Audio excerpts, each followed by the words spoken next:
let us now move on with our discussion in relation to the digestive system. And consistent with our overall theme of simplicity, I'm not going to be going into any implied complex nutritional or dietary advice such as breaking up macronutrient ratios, looking at the micronutrients, the vitamins and minerals that you should or shouldn't be supplementing with. That's not the intention of this talk. We may go into these sorts of details in subsequent or future talks, but in this talk we're going to look simply at the system itself, the digestive system, and what you can do in a simple way to keep it functioning very effectively.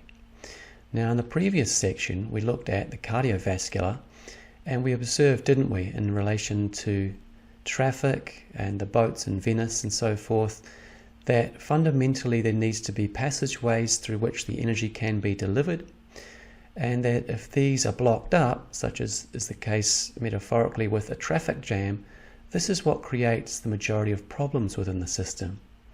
If we can avoid that from happening by keeping our system clean, by keeping the channels of energy that flow through it open and clear, what we'll find is that a lot of the problems will just simply resolve themselves.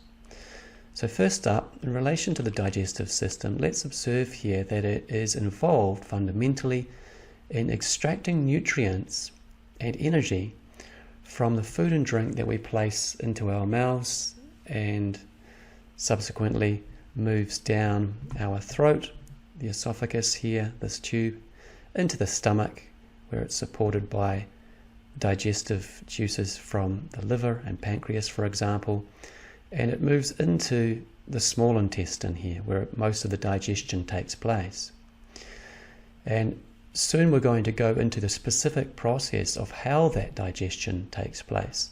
Having this knowledge is going to be very effective and motivating in relation to what you choose to put into your mouth, because when you know how much damage some things are doing and how that can be really significantly related to the disease and dysfunction within the body, you're going to have a second think about it, all right? So when it comes down to it, all we really need to start doing on the most basic level is placing natural whole foods into our system. So when you look at this picture on the side here, what you'll see here, oranges, beans, here we've got potatoes, tomato, carrots, and so forth. So these are referred to as whole foods. They haven't been processed. And here's a simple way to look at it. If humanity did not live upon the earth, if there were just plants and animals, what would you naturally find growing upon the earth? So those are referred to as whole foods.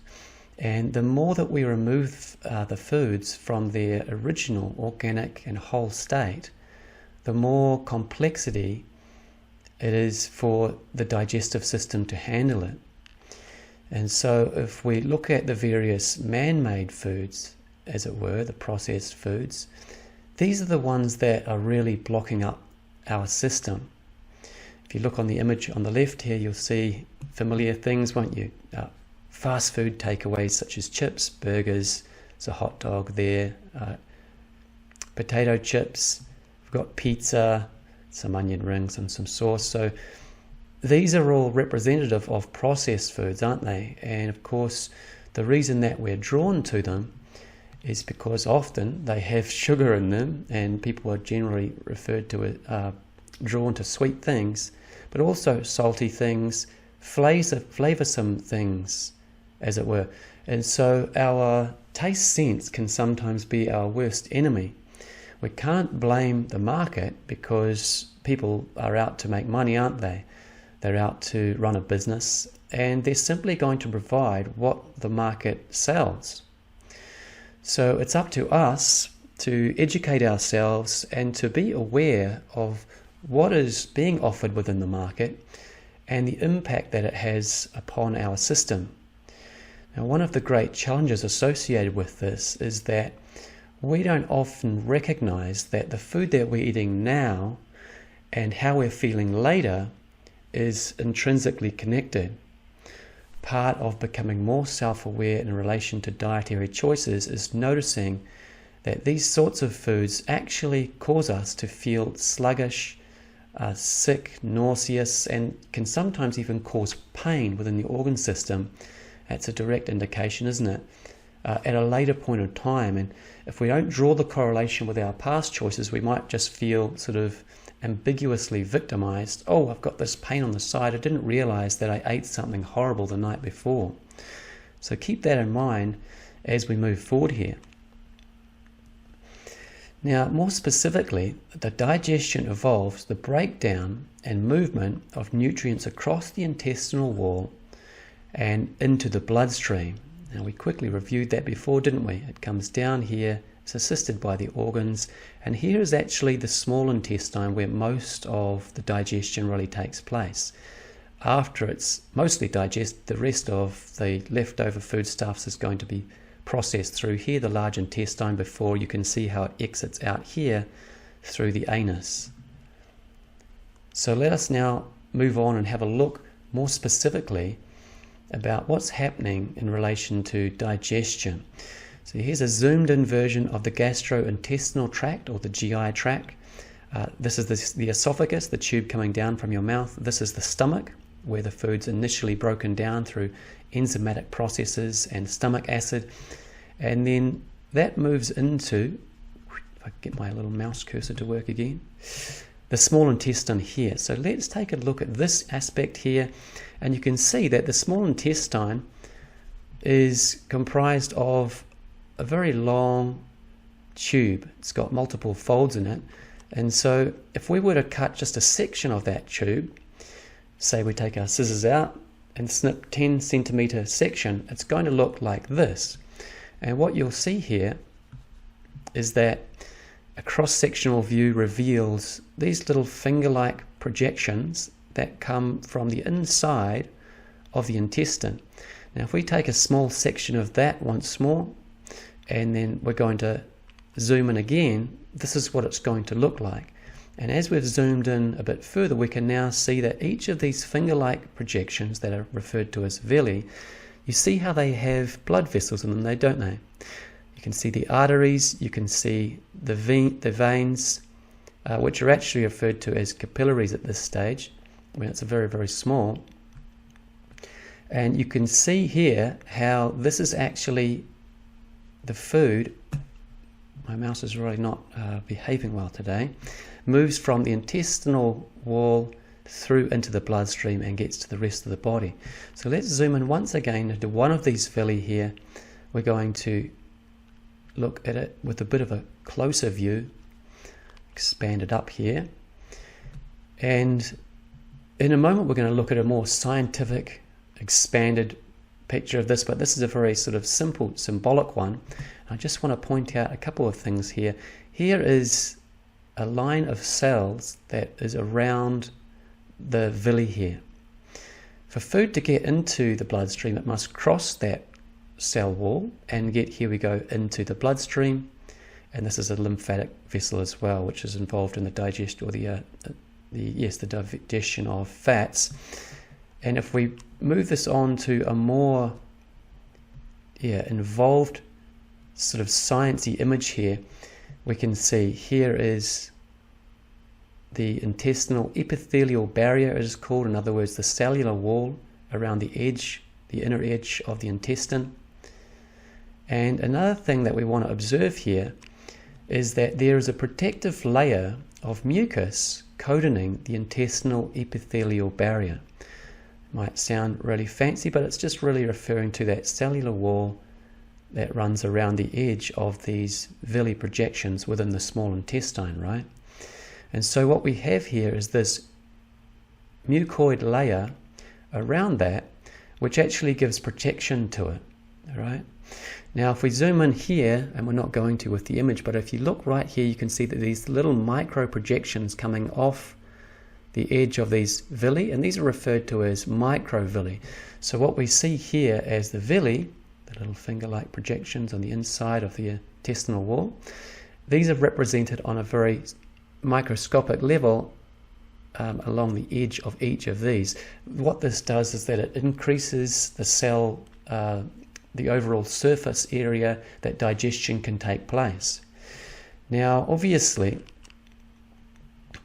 food has to get through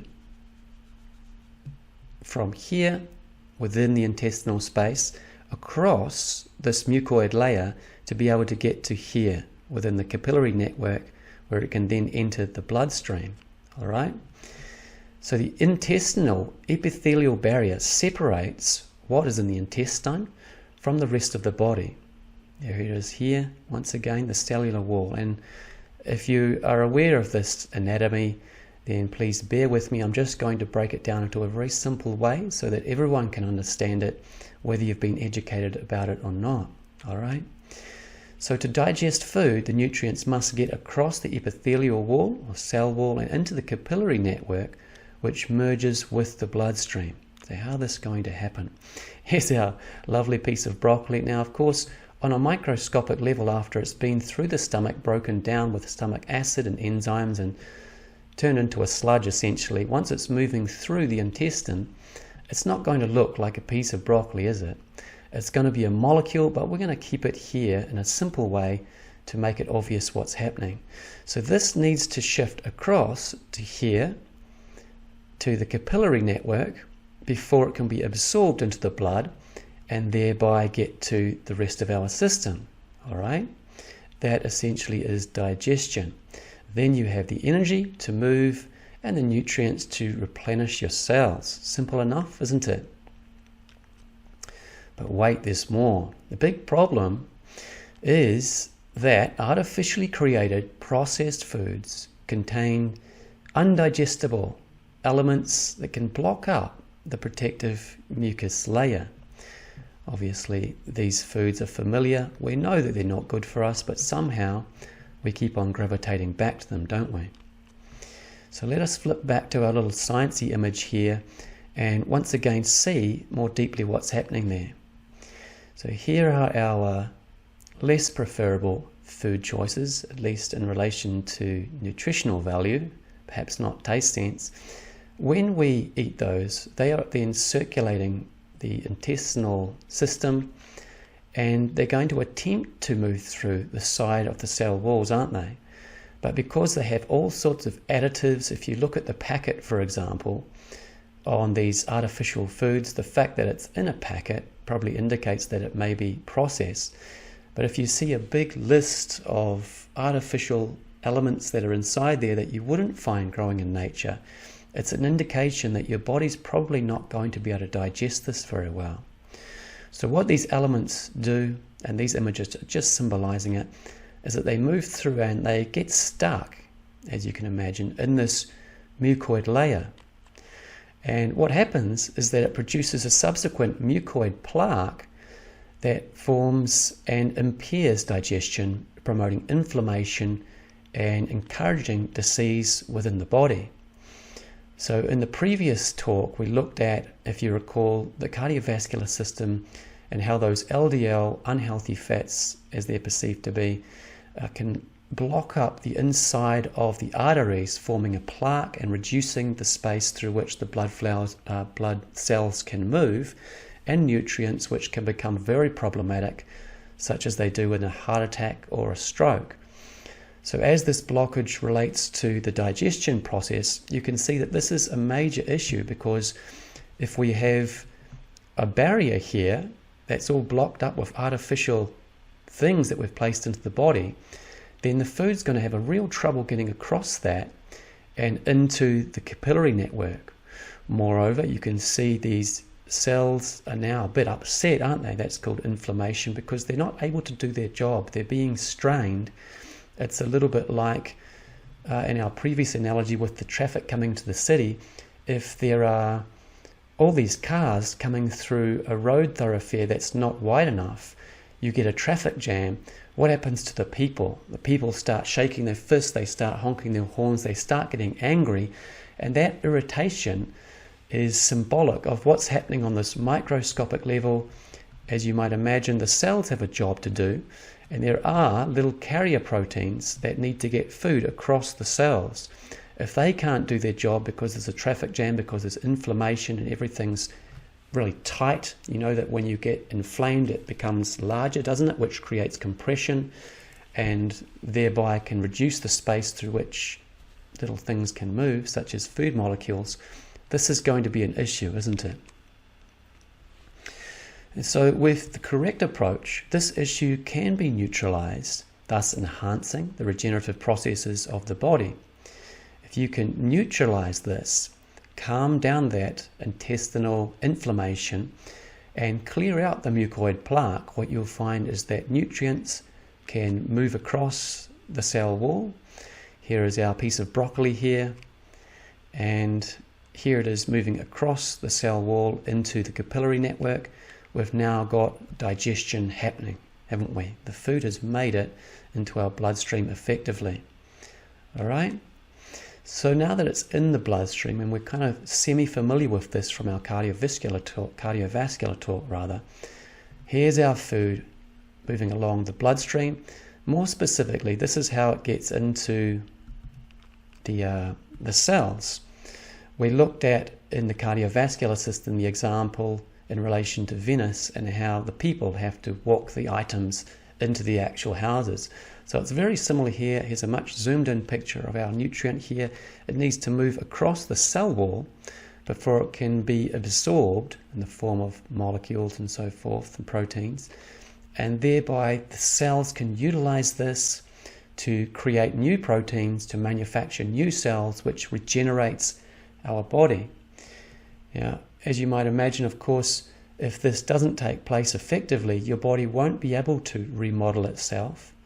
It will make a poor job of what needs to be done, and you can see how that would result in accelerated degeneration, systemic dysfunction leading to disease, etc., which is of course going to accelerate the aging process. So the nutrients being absorbed by the cells and manufactured into the body tissue, this is referred to as assimilation. Needless to say, the cardiovascular health is important for the efficient nutrient delivery to the cells, right? So next up, we're going to move on and further elaborate on the knowledge that we've just obtained there in relation to the digestive process, and get stuck into the glandular and organ system, which is otherwise referred to as the endocrine system.